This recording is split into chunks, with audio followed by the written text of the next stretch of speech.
আজিৰ ভিডিঅ'টো গুৱাহাটী ইউনিভাৰ্চিটিৰ পাছ চাৰ্টিফিকেটৰ ওপৰত খুব ইম্পৰ্টেণ্ট ভিডিঅ' এইটো আৰু চাৰ্টিফিকেটৰ ওপৰত আজিৰ এই ভিডিঅ'টো আপুনি চাবই লাগিব যিসকলৰ ৰিজেক্ট ৰিজন আহিছে কিছুমানৰ ৰিজেক্ট ৰিজন আহিছে ডিক্লাৰেশ্যন ফ্ৰম নট আপলোডেড কিছুমানৰ আহিছে কনচিলিডেটেড যিখন মাৰ্কশ্বিট সেইখন আপলোড কৰা নাই বুজি পাইছেনে আপোনালোকে সেইখন আপলোড কৰা নাই এতিয়া কি কৰিব লাগিব তাত যেতিয়া অপশ্যন এটা দিয়ে খোলা অপশ্যন এটা খুলি দিয়ে সেই অপশ্যনটোত আপোনালোকে ক্লিক কৰি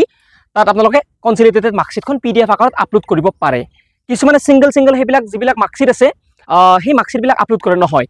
এখন ওভাৰঅল গ্ৰেডশ্বিট আপলোড কৰিবই লাগিব শেষৰ ফালে গতিকে এইখিনি আপোনালোকে বুজি পালে আৰু যদি তাত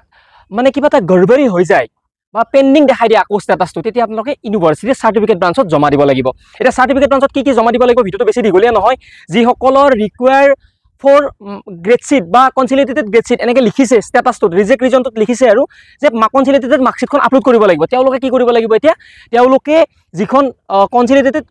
গ্ৰেডশ্বিট আছে সেইখনৰ জেৰক্স কপি ল'ব লাগিব পেমেণ্ট ৰিচিপ্টৰ জেৰক্স কপি লগতে ৰেজিষ্ট্ৰেশ্যন ইউনিভাৰ্চিটিৰ যিখন ৰেজিষ্ট্ৰেশ্যন আছে ইউজিৰ সেই ৰেজিষ্ট্ৰেশ্যনখন এই তিনিটা বস্তু পিন মাৰি চাৰ্টিফিকেট ব্ৰাঞ্চত জমা দিব লাগিব আৰু ৰিজন তেওঁলোকক ক'ব লাগিব যে এনেকুৱা ৰিজন হৈছে মই আপলোড কৰিব নোৱাৰিলোঁ তেতিয়া তেওঁলোকে সেইকেইখন জমা লৈ আপলোড কৰি দিব আজিৰ ভিডিঅ'ত এইখিনি আছিল ধন্যবাদ ভিডিঅ'টো চোৱাৰ বাবে জয় অসম আপোনালোকে প্ৰিয়াংক চৌধুৰীৰ আজিৰ ভিডিঅ'টো চাই কেনেকুৱা পালে আমাক জনাবলৈ নাপাহৰিব লগতে আপোনালোকৰ যদি কিবা সমস্যা আছে তেতিয়াহ'লে আমাক জনাবলৈ সংকাবোধ নকৰিব